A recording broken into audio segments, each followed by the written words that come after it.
يركلوا.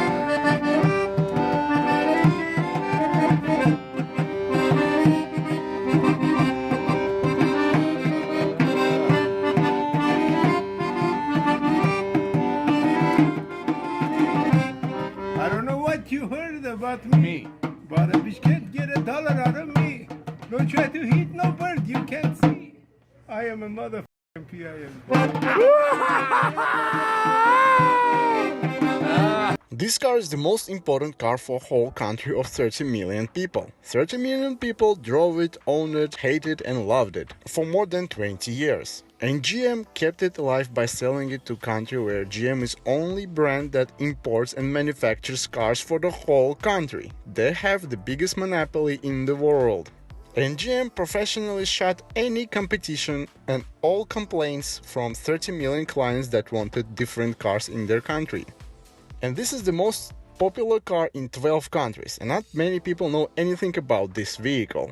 To understand why GM has the monopoly for whole country and why this car is so important, we need to start from the history of this name Nexia. In beginning of 80s, Opel started development of new Opel Kadett, and in 1984 Opel introduced its new creation to general public, and it's immediately won European Car of the Year. After 1 year, Deo buys rights to make Opel under name Deo Le Mans, and Deo Le Mans had more fake names than professional hooker in LA. It was called Le Mans, Optima, Pointer, and even Pontiac started rebadging it under the name of Le Mans. And Pontiac Le Mans was popular in New Zealand, Australia and any country that had deficit of sub-budget cars. In 1994, world sees new Opel Le Mans that is now called Nexia, with better aerodynamics and smoother design.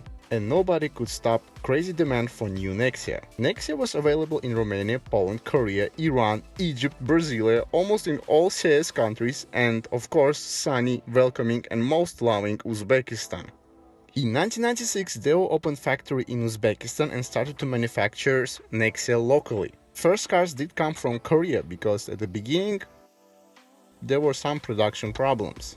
Price of brand new Nexia with AC electronic windows was lower than my self-esteem after my ex-girlfriend cheated on me. For $2,800 you could buy brand new car, and if you wanted it without any luxurious features, the price was $2,500. But even crazy low prices did not attract crowds of customers. So GM decided to make ad with bull. And same bull was used for 2 ads. All channels all over CIS countries were showing this ad. Also, GM decided to increase import tax on all imported vehicles for 150%. And immediately Nexia were selling faster than hotcakes in cold Russian winter. For first 5 years of production, 250,000 units of Nexia were sold, and then dealers and plants started to make huge lines artificially, and each Nexia was sold with huge bribe or with the call from somebody important.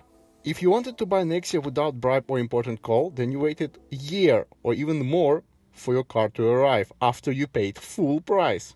At the beginning of 2000, price of the same car that was sold 2 years ago earlier was 100% higher. It was about $5,500, and then started greatest tuning in motor history of Korean compact cars.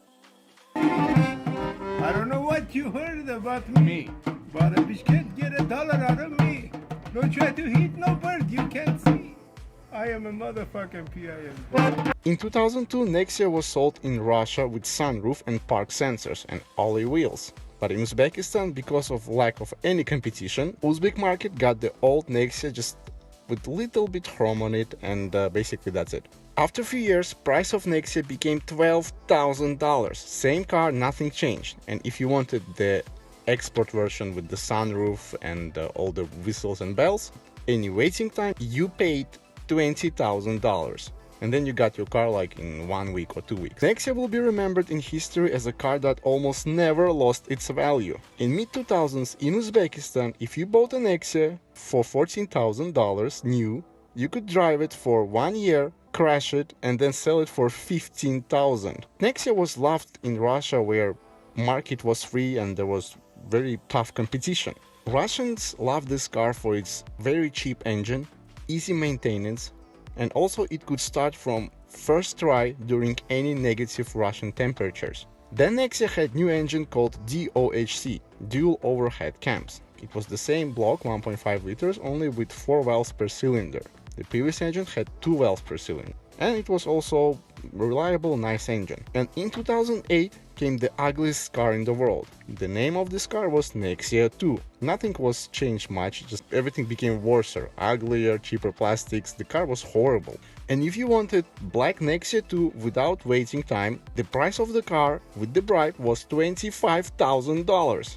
And after 4 months, same brand new Nexia 2 in color black was sold for $8,500. Without any waiting time, you just came and took it away. No problem. Because by that time GM bought Daewoo in Uzbekistan and GM needed cash immediately because of the financial crisis. So nobody asked for any bribes, just take the car, give us money, and we'll all be happy. So all cars in Uzbekistan suddenly became available. Many people had nervous breakdowns, some even had panic attacks, because it was hard to believe that you spent so much money on something that costs so little. In 2002, GM was selling its Chevrolet Aveo, that later was called Nexia in Uzbekistan. But rebadged Nexia was available in Uzbekistan after Aveo stopped sales in all the countries in the world. Rebadged with new engine and transmission, Chevrolet Aveo was reborn in Uzbekistan in 2016. And again, it was loved by all ex-Soviet Union countries, especially in Kazakhstan, where GM also opened a plant for manufacturing their Nexias. I understand why Kazakhs love Nexia. It is best looking in its segment. Nexia 3 has drop of aggression and tons of cuteness. Also, we have huge butt. Just behind of this car is so big that any twerk, but it ruins concept of the car. Car looks like it was designed by 120 different people. Doesn't look that it had one concept. Design of the car reminds me design of the cars from GTA 5. I think just somebody copied the car and decided that it was a great idea to make it in real life and sell it to everybody. Welcome to the world of reliability and some factory problems. Door panel is made from good plastic and all materials are not so bad. And everything feels strong. You feel that assembly of this car is quite nice. Very solid. The interior of this car is stronger than balls of any feminist that decided challenging any man to a fight. Interior is very spacious and you feel that you sit in a compact SUV. It doesn't feel like a sedan, it feels like, you sit higher. All buttons are nice to touch and door panel has this wonderful button to open trunk on one side, but on the other side there's just plastic nothing. And I understand why they didn't bother to cover it or make it like a speaker or part of the door. It's just cheaper to make it in the right hand market. We have airbag and we have remote control on the wheel. All buttons are solid. You can use them with using hammer and everything will be solid. Space at the back is enough. We have cup holder only for one special person and basically that's it. Nevertheless, this interior has some disadvantages. Armrest is very needed here. Your arm is always tired and you don't know where to put it. Air vent from the driver's side is pure evil. It never opens at the first try and you have to push it hard. When you push it hard, your fingers get trapped and cuts the plastics and it's very unpleasant. I really wanted to roundhouse kick this air vent. Fuel gauge shows you half of the tank even when you have empty fuel tank, and that's very inconvenient. People always get stuck on the road thinking they have another like 20-25 liters in their tank. Gear lever is very wobbly. Transmission is nice, reliable, but gear lever it's like, it's shaking all the time. Also, cup holders for front passengers feels like they can spit hot tea in my face, just like my ex-girlfriend when she found out that she was my ex-girlfriend. Every time you open a window, the door and the window and the motor inside the door that opens and closes the window, they make horrible noise. Everything shakes and rattles, and this is like brand new car. It's done only 20,000 kilometers. It's very annoying. Dashboard is too long. Seatbelts never get into the right position when you unlock it. It always gets stuck between the seat and the pillar, so you struggle to put it on and it's very annoying, especially when you just want to get in and go driving. Also, we have imitation of carbon fiber, but actually I like this plastic. All doors close differently. Front doors close okay, without any effort, but back doors you must close with very big anger.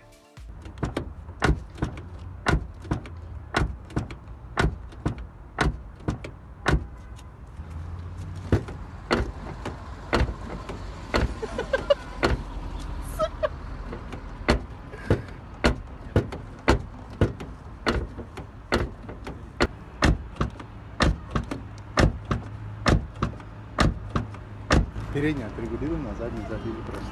Trunk is huge, and I think it's impossible to make trunk smaller with this huge butt. Under hood, we have legendary 1.5 four-cylinder Uzbek-made engine that generates mighty 107 brake horsepower, and acceleration from 0 to 100 kilometers will happen in 5 gray hairs. But with this engine, performance is not important. What is important, that is one of the most reliable engines in the world. We have truck engine chain that is very thick and very strong, and it never stretches and never snaps. Engine is so tough it will crack Chuck Norris chin with one spark. You can put any octane fuel in it, or you can spit in the fuel tank or even pee in the fuel tank, and car will run like it's running on cream milk. I saw this engine with 500,000 kilometers, with all factory parts and zero issues, and it ran like new. You can even turbocharge this car with stock pistons and stock insides, and nothing will go bad, of course with the low boost.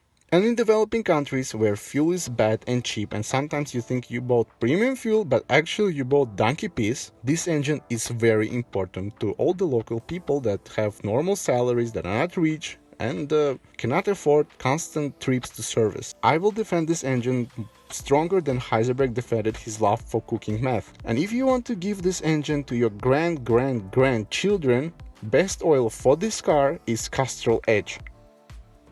It will protect all the piston rings from all the donkey piss in the world. GM plant in Uzbekistan for many years made reliable, affordable and overall good cars. And many Russian factories, Ukrainian and Belarusian factories could not copy the magic of Uzbek car success story. So I'm truly proud of this wonderful plant and what we make and sell outside of our country. Now, let's drive this beast.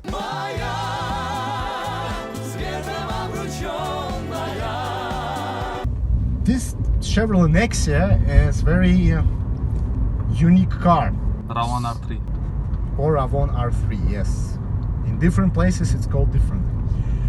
When you accelerate from the start, like from just when stand still, the car is very eager to start, you know, the revs high. It's good.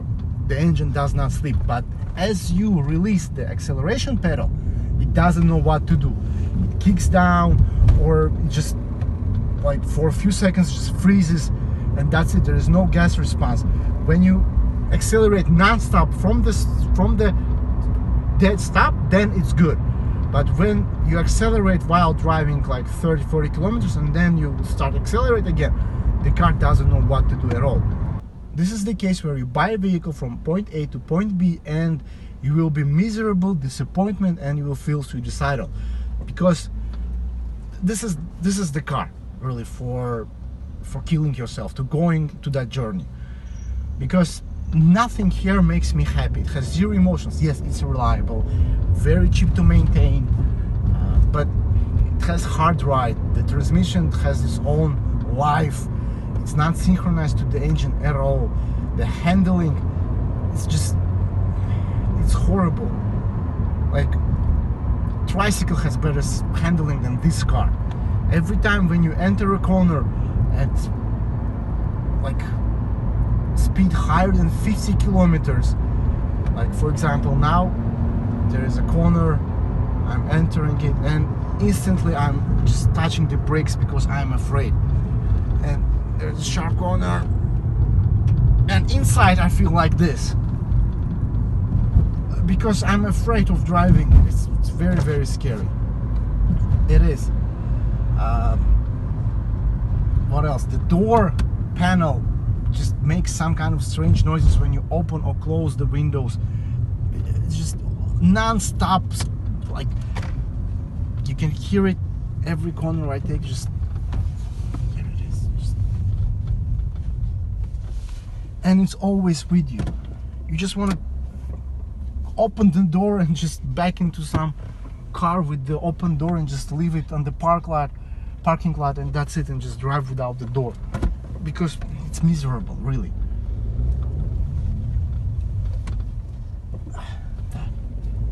The weight distribution here is horrible. Other cheap cars from GM Uzbekistan have very good weight distribution.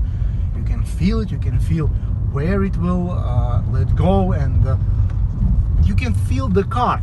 Here, the weight distribution, like I have a feeling then everything was put in one big blender, mixed it, and then just thrown at the board of design. That's it. This is the weight distribution of this car, how it feels like.